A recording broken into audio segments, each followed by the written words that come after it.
तो पिछले एपिसोड में हमने देखा कि वो मोंग जियाओ फेन को अपना स्टूडेंट बना लेता है, जिसके बाद उसने अपनी सारी डरमा टेक्निक जियाओ फेन को पास कर दी थी। यहाँ उस मोंग के जाने के बाद जियाओ फेन और जिन्यू देखता है कि उनकी विलेज की हालत काफी ज्यादा खराब हो चुकी थी। वहाँ पर मौजूद सारे लोग जान से मारे गए थे। यहाँ पर इतनी ज्यादा लाशें देखकर जियाओ फेन समझ गया था कि उन इवल स्पिरिट ने दोबारा से हमारी विलेज पर अटैक कर दिया होगा, लेकिन साथ ही साथ वो देखता है कि उसके पेरेंट्स भी मारे गए थे। जिस बात का जियाओ फेन को यकीन नहीं आ रहा था, लेकिन जिन्यू रोते हुए कहता है कि ये बात बिल्कुल सच है, हमने अपने पूरे खानदान को खो दिया। अब आगे तो नेक्स्ट एपिसोड शुरू होता है और हम देखते हैं कि एक आदमी जिसका नाम मास्टर इकाई था, वो इन दोनों को लेकर किंग्यू सेट लेकर जा रहा था, जहां वो इन दोनों को बताता है कि मैंने तुम लोगों की हालत देखी और मैंने वहां पर मौजूद वो सारी लाशें भी देखी, जिससे मुझे एक बात का अंदाजा तो हो ही गया कि वहां पर सारे ही लोग जान से मारे गए हैं। हम में से कोई भी नहीं जानता कि आखिर ये हादसा कैसे हुआ, इसलिए हमारे मास्टर तुमसे कुछ सवाल करेंगे। अगर तुम लोगों को इसके बारे में कुछ भी मालूम हो तो उन्हें सब कुछ सच सच बता देना, यही आप लोगों के लिए सबसे ज्यादा बेहतर होगा। यहाँ मास्टर इकाई अभी इन दोनों को ये सब बता ही रहे थे कि तभी हमें दिखाया जाता है कि वहां पानी से एक बहुत बड़ा ड्रैगन बीस्ट निकलकर बाहर आ गया था, जिसकी वजह से मास्टर इकाई बड़ी तेजी के साथ इन दोनों को पकड़कर उस पानी को डॉज कर लेते हैं। और यहाँ पर हमें दिखाया जाता है कि वो ड्रैगन स्पिरिट काफी ज्यादा गुस्से में दिखाई दे रही थी। वो इसीलिए क्योंकि वो यहाँ पर जियाओ फेन की बॉडी में इतनी ज्यादा एनर्जी देखकर काफी ज्यादा हैरान हो गया था, जिस पर मास्टर इकाई उन्हें रोकते हुए कहते हैं कि ये यहाँ पर हमारे मेहमान है, इन दोनों को यहाँ पर मास्टर ने बुलवाया है, इसलिए तुम इन दोनों को यहाँ पर कुछ नहीं कह सकते। जिस पर हम देखते हैं कि वो ड्रैगन स्पिरिट उन्हें वहीं पर छोड़कर वापस पानी में चला गया था। यहाँ मास्टर इकाई उस ड्रैगन का ये सीन देखकर काफी ज्यादा शॉक हो गई थे। वो कहते हैं कि कभी भी स्पिरिट ड्रैगन ने पहले ऐसा कुछ नहीं किया, यह हजारों साल से इस किंग्यू सेट की हिफाजत कर रहा है। मुझे नहीं मालूम कि अचानक से इसने ऐसा बर्ताव क्यों किया, वरना तो ऐसे ये कभी नहीं करता। जिसके बाद मास्टर इकाई इन दोनों से कहते हैं कि तुम्हें इससे डरने की कोई जरूरत नहीं, क्योंकि तुम दोनों ने कभी भी कोई गलत काम नहीं किया और इसलिए ये तुम दोनों को जान से कभी नहीं मारेगा।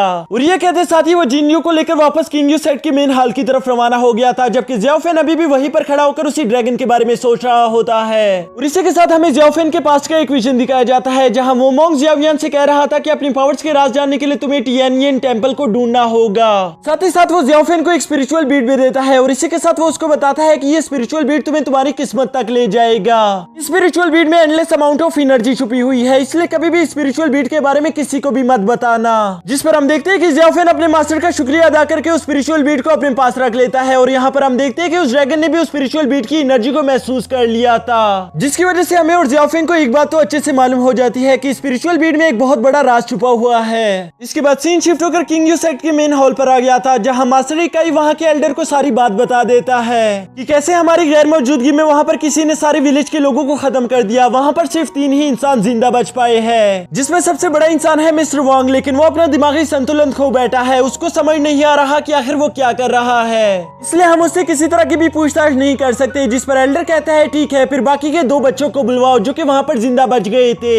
यहाँ ये बात सुनते हम देखते हैं कि जियाओ फेन और जिन्यू दोनों ही मेन हॉल में एंटर हो गए थे, जहाँ वो एल्डर के सामने आकर अपने घुटनों के बल झुक जाते हैं। यहाँ एल्डर उन दोनों से कहता है कि बताओ तुम दोनों ने उस रात क्या देखा था और तुम्हें क्या लगता है कि उन सब लोगों की मौत कैसे हुई। जिस पर हम देखते हैं कि जिन्यू ने बताना शुरू कर दिया था और वो बताता है कि मैं तो अपने घर में सो रहा था, फिर जब मेरी आंख खुली तो मैं एक जगह पर बेहोशी की हालत में पड़ा हुआ था और होश आने के बाद मैंने जैसे ही देखा वहां पर सारे लोग जान से मारे गए थे और मुझे नहीं मालूम कि वो सब कैसे हुआ। इसके बाद हम देखते हैं कि एल्डर जियाओ फेन से बिल्कुल सेम सवाल करता है, जिस पर जियाओ फेन उन्हें सब कुछ सच सच बता देना चाहता था, लेकिन उस मोंग ने उसे सब कुछ बताने से मना किया था। इसलिए यहाँ पर जियाओ फेन को समझ नहीं आ रहा था कि आखिर वो एल्डर को क्या जवाब दे। तभी जिन्यू उसकी तरफ से जवाब देते हुए बताता है कि ये तो मेरे से भी बाद में होश में आया, यानी इसको भी कुछ मालूम नहीं होगा, क्योंकि हम दोनों की हालत बिल्कुल सेम थी। हम दोनों ही बेहोशी की हालत में वहां पर पड़े हुए थे और पता नहीं कैसे हम दोनों की फैमिली भी उस रात वहां पर मारी गई। जो कहते साथ ही हम देखते हैं कि जिन्यू काफी ज्यादा इमोशनल हो गया था और इसी वजह से वो रोना शुरू कर देता है, जिस पर एल्डर समझ गए थे कि इन दोनों को कुछ भी मालूम नहीं और इसलिए वो इन दोनों को यहाँ से जाने के लिए कह देते हैं। जिसके बाद हम देखते हैं कि वहां पर मौजूद डाजू फैमिली का लीडर काफी ज्यादा गुस्से में दिखाई दे रहा था और वो कहता है कि आखिर हम किस नाम के लीडर है, हम तो सिर्फ अपनी एक विलेज को भी नहीं बचा पाए, हमारी नजरों के सामने हमारी सारी विलेज तबाह हो गई और हम यहाँ पर सिर्फ बैठे रह गए।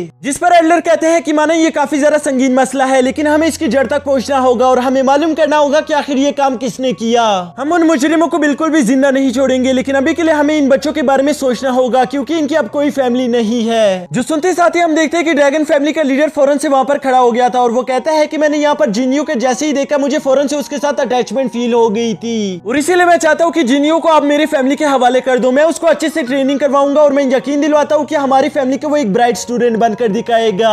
साथ ही साथ वो कहता है कि जहां तक जियाओ फेन का सवाल है तो हम उसको डाउजी फैमिली के हवाले कर सकते हैं, मुझे पूरा यकीन है कि वो उसका अच्छे से ख्याल रखेगी। जो सुनकर हम देखते हैं कि डाउजी फैमिली के लीडर को काफी ज्यादा गुस्सा आ गया था, क्योंकि वो जानता था कि वो अच्छे स्टूडेंट को अपने पास रख रहा है जबकि बुरे स्टूडेंट को मेरे हवाले कर रहा है। लेकिन तभी एल्डर कह देते हैं कि हाँ, मुझे तुम्हारा प्लान काफी अच्छा लगा, तो इसलिए ये बात तय हो गई कि आज से इन दोनों बच्चों का ख्याल तुम्हारी फैमिलीज रखेगी। और इस फैसले की वजह से हम देखते हैं कि डाउजी क्लैन का लीडर अब कुछ नहीं कह पा रहा था, उसे मजबूरन जियाओफेन को अपनी फैमिली के पास रखना ही पड़ता है। इसके बाद सीन शिफ्ट होकर बाहर बैठे जियाओफेन और जिन्यू पर आ गया था, जो कि काफी ज्यादा उदास दिखाई दे रहे थे। तभी मास्टर इकाई उनके पास आकर उन्हें अपना फैसला सुना देते हैं। वो उन्हें बताता है कि एल्डर ने क्या फैसला किया है और आज के बाद दो अलग फैमिलीज तुम दोनों को अपने पास रखेगी, तुम्हें इन दोनों के साथ अलग अलग होकर जाना ही होगा। जिस पर हम देखते हैं कि इन दोनों का आपस में बिछड़ने का बिल्कुल भी दिल नहीं था, लेकिन आखिर इन दोनों की भी मजबूरी थी। इसलिए जिन्यू फौरन से जियाओफेन के गले लगते हुए उससे कहता है कि मेरे भाई, हमेशा अपना ख्याल रखना और हो सके तो किसी को भी अपने आप को बुली मत करने देना। अगर किसी ने भी तुम्हें परेशान किया तो उसके बारे में मुझे बता देना। और ये कहते साथ ही हम देखते हैं कि ड्रैगन क्लैन का लीडर वहां से जिन्यू को अपने साथ लेकर चला जाता है, जबकि दूसरी तरफ डाउजी फैमिली का लीडर पूरी तरह से जियाओफेन को इग्नोर कर रहा था। तभी डाउजी फैमिली का एक सीनियर स्टूडेंट जियाओफेन के सामने झुककर उससे कहता है कि मेरा नाम सोंगडुवान है और आज से तुम मुझे अपना बड़ा भाई कह सकते हो, क्योंकि आज के बाद से तुम हमारी फैमिली के साथ ही रहोगे और तुम आज के बाद हमारी फैमिली का हिस्सा हो। जो कहते साथ ही हम देखते कि ये जियाओफेन को अपने घर ले आए थे। यहाँ घर आने के बाद हम देखते हैं कि वहाँ पर मौजूद बाकी के स्टूडेंट जियाओफेन को काफी ज्यादा परेशान कर रहे थे। वो उसे देखकर कहते हैं कि ये तो काफी ज्यादा कमजोर है, पता नहीं ये हमारी डाउजी फैमिली में सरवाइव कर भी पाएगा या नहीं। और इसी के साथ वो उसके वुडन सोर्ड का मजाक भी बनाना शुरू कर देते हैं। इस पर जियाओफेन उनसे कहता है कि वो सोर्ड मुझे वापस कर दो, वो मेरी सोर्ड है। लेकिन हम देखते हैं कि वो लोग उसे काफी ज्यादा परेशान कर रहे थे। तभी अचानक वहाँ पर एक छोटी सी बच्ची जिसका नाम मिस जीनू था, वो यहाँ पर जियाओफेन को बचाने के लिए आ जाती है। वो वहाँ पर मौजूद सारे स्टूडेंट्स पर काफी ज्यादा गुस्सा करते हुए कहते हैं कि ये आज से हमारी डाउजी फैमिली का एक नया मेंबर है, तो इसलिए तमीज से पेश आओ। अगर तुम लोगों ने इसे जरा सा भी और परेशान किया तो मैं मॉम डैड को तुम सबके बारे में बता दूंगी, जिसके बाद तुम लोगों को अच्छे से मालूम है कि तुम लोगों के साथ क्या किया जाएगा।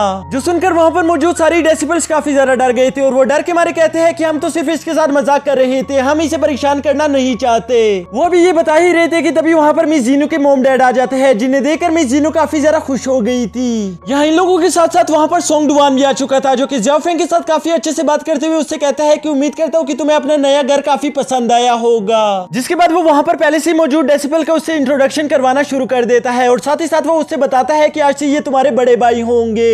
जिस पर हम देखते हैं कि वहाँ पर वो सारे डेसिबल भी अब जियाओफेन के साथ काफी अच्छे से बिहेव कर रहे थे, जो देखकर जियाओफेन बड़ी तेजी के साथ जाकर उससे अपने सोर्ड को वापस ले लेता है। जिसके बाद हम देखते हैं कि सोंगडुवान जियाओफेन से कहता है कि क्या अब तुम हमारी फैमिली का हिस्सा बनने के लिए तैयार हो। जो सुनकर जियाओफेन के चेहरे पर एक छोटी सी मुस्कुराहट आ गई थी। इसके बाद हम देखते हैं कि जियाओफेन एक ट्रे में 2 चाय की प्याली लेकर डाउजी फैमिली के लीडर और उनकी वाइफ के पास आ गया था, क्योंकि ये इस फैमिली का एक रिवाज है। इस रस्म के मुताबिक अगर लीडर और उनकी वाइफ दोनों ने ही आपसे चाय की प्याली ले ली तो इसका मतलब वो आपको अपनी फैमिली में शामिल करना चाहते हैं। जिसके साथ ही हम देखते हैं कि उन दोनों ने उसकी चाय को एक्सेप्ट कर लिया था, जो देखकर मिस जीनू और जियाओफेन दोनों ही काफी ज्यादा खुश हो गए थे। और इसके बाद अगले ही सीन में हम देखते हैं कि ये लोग एक फैमिली की तरह बैठकर डाइनिंग टेबल पर खाना खा रहे थे। यहाँ जियाओफेन को पिछले कुछ दिनों बाद पहली दफा थोड़ा सा सुकून महसूस होता है, जिसके साथ ही हमारा यह एपिसोड भी यहीं पर खत्म हो जाता है।